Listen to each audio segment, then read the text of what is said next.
The morning air was cool and crisp as the sun rose above the cemetery, casting long shadows over the rows of gravestones. The cemetery was unusually quiet, the kind of quiet that seemed to whisper secrets to anyone willing to listen. It was a place where memories lay buried, but on this day something felt different. Something was about to be unearthed.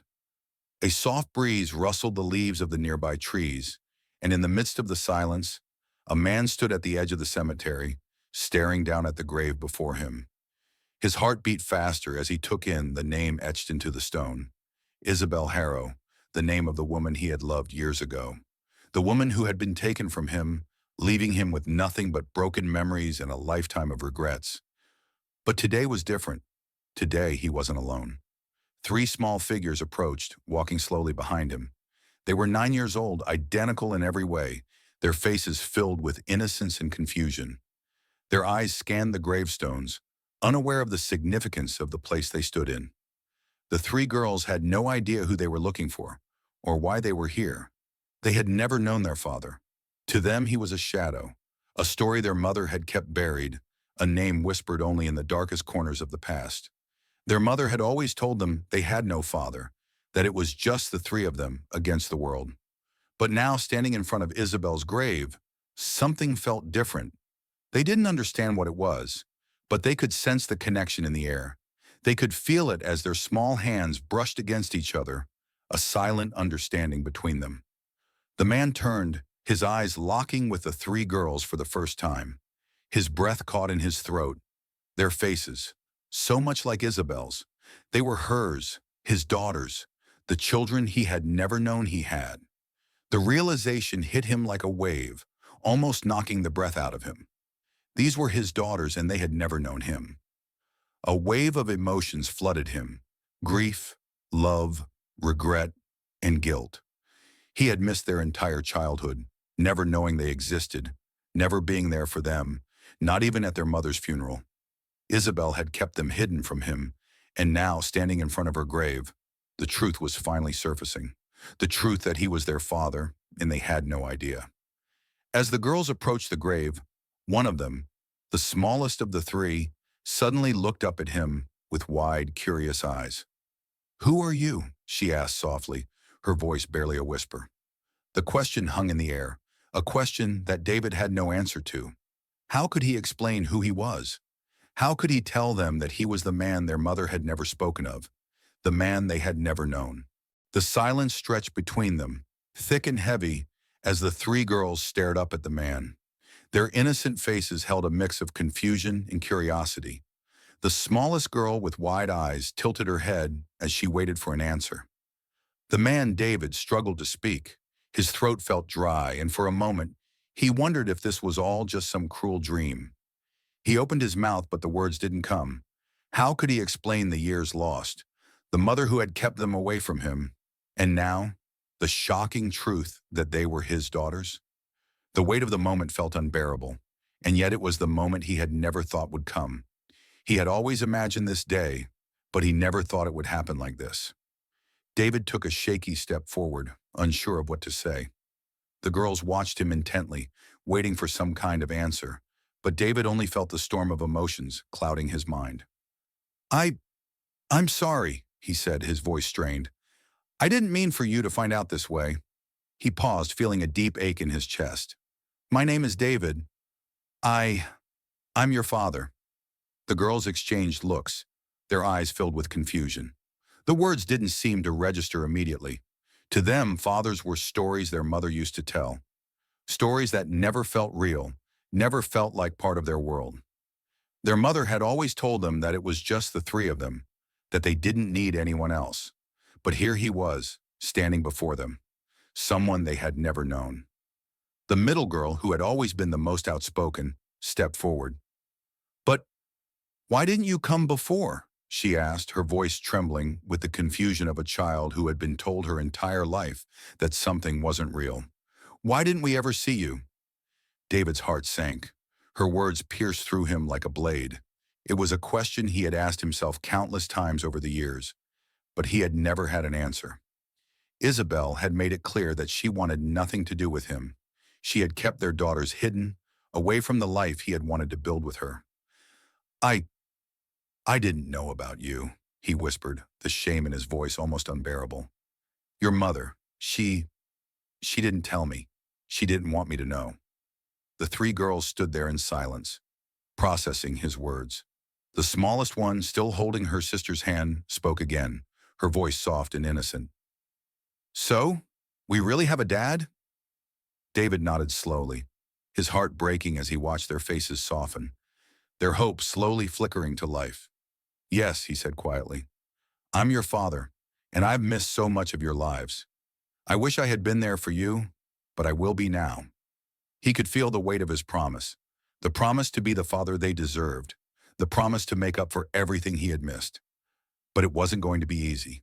There was so much to explain, so much time lost. I'm so sorry, he repeated, his voice breaking. I don't know what to say, but I want to be part of your lives if you'll let me. The girls looked at each other again, as if deciding what to do next. Then the middle girl, her eyes full of wonder, took a tentative step toward David. She reached out and gently placed her hand in his, a small but significant gesture. Okay, she said quietly. You can stay. The smallest one, still holding her sister's hand, nodded in agreement. Yes, we can be a family. David felt his heart swell as he looked down at the three girls, his daughters. After so many years of wondering, of regretting, of wishing for this moment, it had finally arrived. It wasn't perfect. It was messy, full of questions and uncertainty. But it was a beginning. He knelt down, bringing himself to their level, and smiled softly. Thank you, he whispered. I won't let you down. I promise. As the wind swept through the cemetery, David stood up, now a father in the truest sense. For the first time, the grief of his past began to fade, replaced by a fragile but powerful hope for the future. The road ahead would be long and full of challenges, but with his daughters by his side, David knew that together, they could face anything. David stood there for a few moments, taking in the sight of his daughters.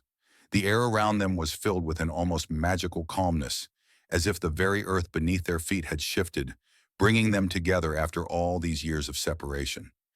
He had only dreamed of this moment, but now that it was here, it felt surreal, like something out of a storybook that he had never imagined would happen to him. The three girls, still unsure of everything, huddled together, their small hands held tightly in one another's. For a moment, they seemed to be processing everything. The silence was thick, but not uncomfortable. They were all feeling the weight of the discovery in their own way, but there was also a sense of curiosity in their eyes. The middle girl, the one who had spoken the most, looked up at David again, her brow furrowed. So, what happens now, she asked, her voice soft yet full of uncertainty. Do we get to see you more often? Will you be a part of our family now? David swallowed hard. He had no idea how to answer that question. How could he? He was still processing it all himself. How could he make up for all the lost years? How could he prove to them that he was worthy of being their father? I hope so, David said, his voice full of emotion. I want to be here for you. I want to make up for the time we've lost, and I want to be a part of your lives. It's going to take time, and I understand if you don't trust me right away. But I'm here now, and I won't leave again. The smallest girl, who had been mostly quiet until now, looked up at him with wide eyes, her innocence shining through. Will you stay forever? She asked softly, as though her world had just shifted in ways she couldn't fully understand. David smiled gently and nodded. Yes, I will stay forever. I promise. I may not have been here before, but I'm here now and I'm not going anywhere. A small, cautious smile appeared on the girl's face, and David felt a small weight lift off his chest. It wasn't much, but it was a start, a tiny seed of trust.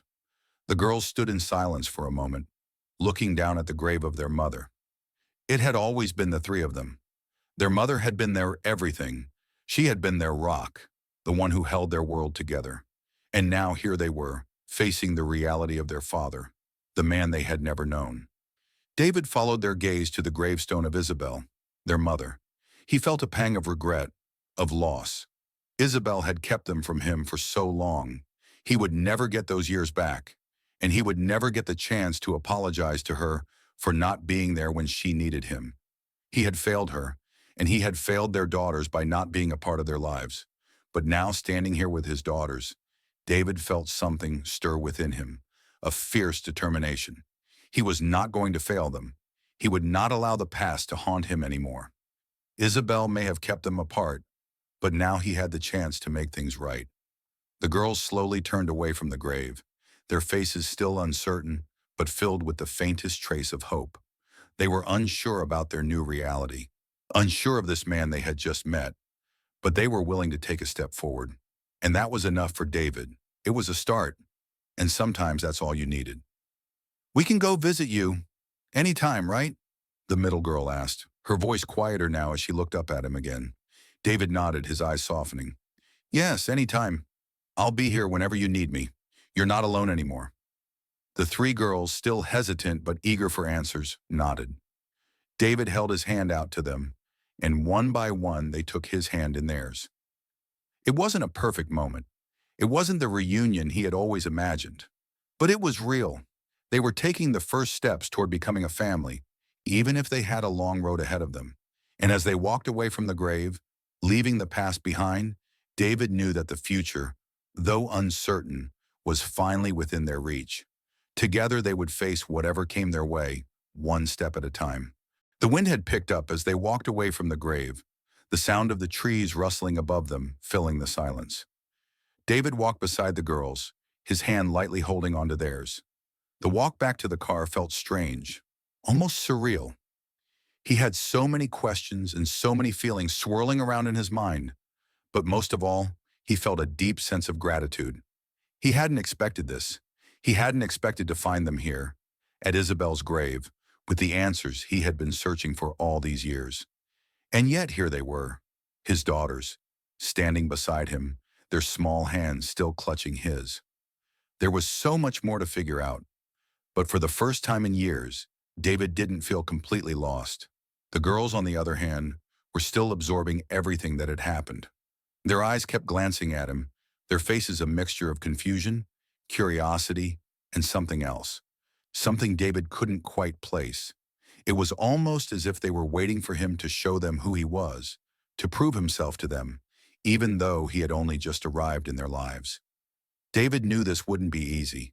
He couldn't expect them to simply accept him after all these years.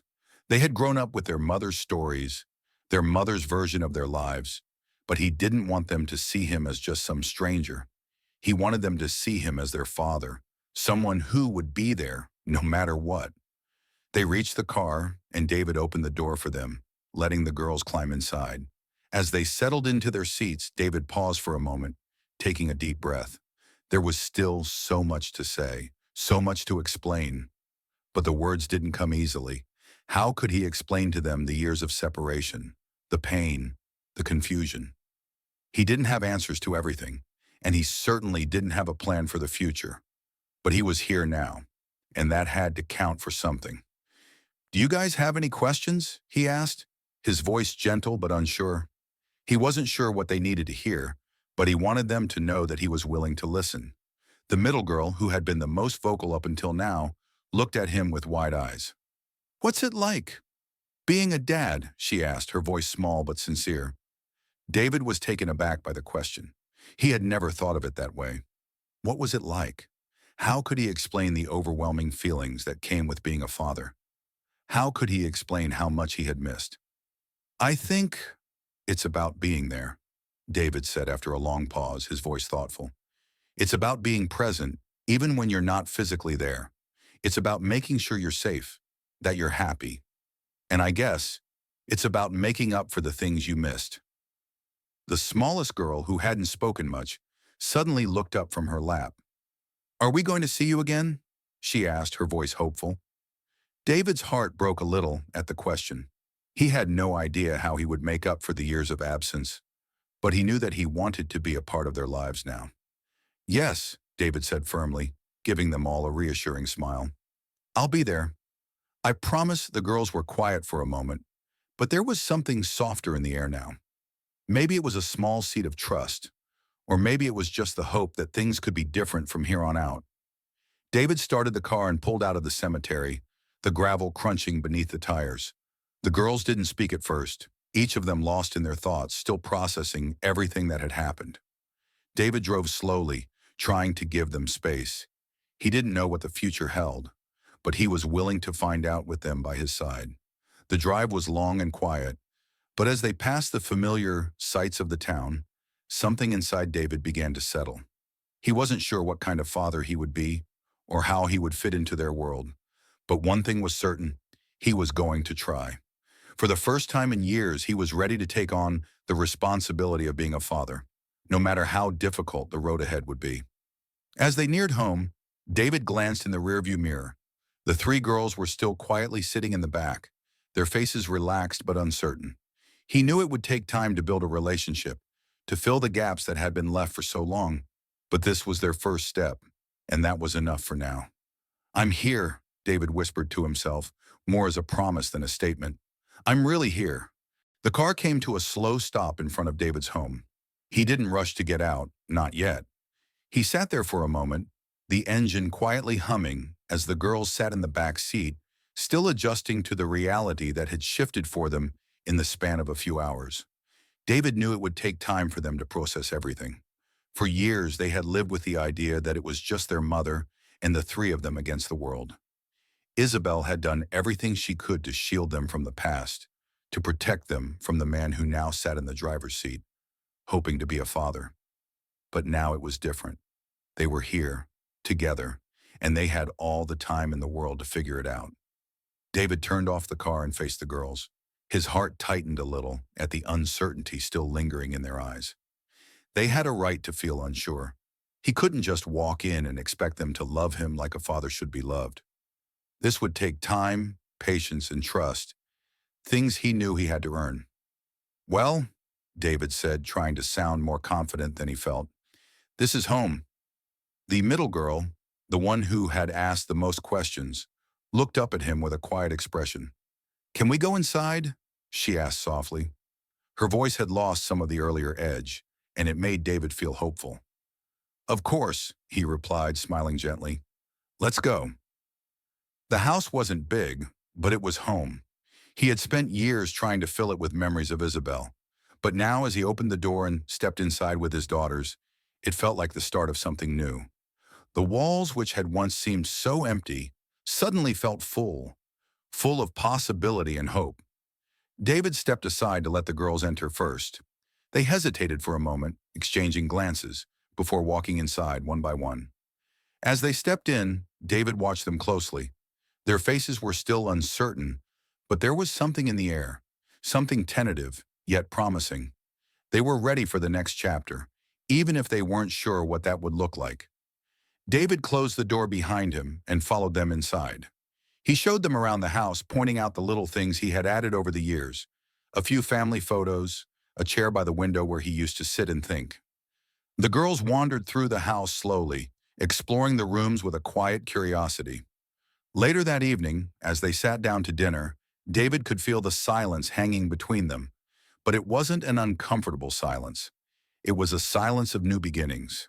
The three girls ate slowly, not saying much but exchanging glances with each other. They were still adjusting, still processing everything. As the meal went on, David realized that this was just the start. He didn't have all the answers.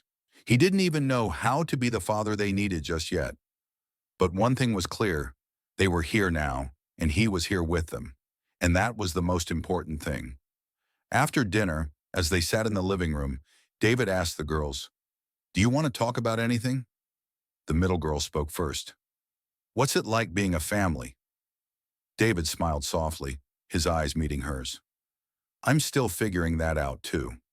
But it's about being together, supporting each other and sharing everything, the good and the bad.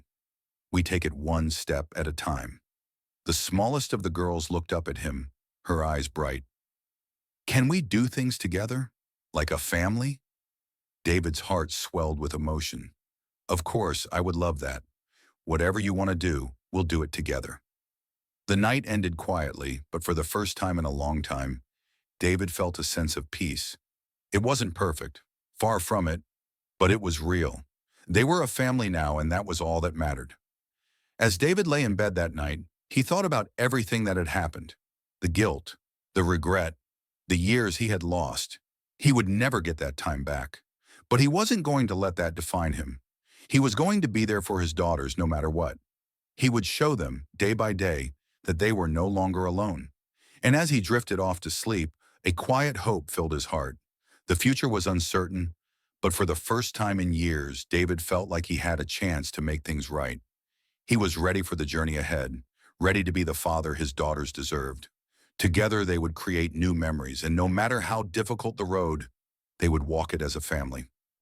Subscribe and press the bell icon so that you never miss the amazing video.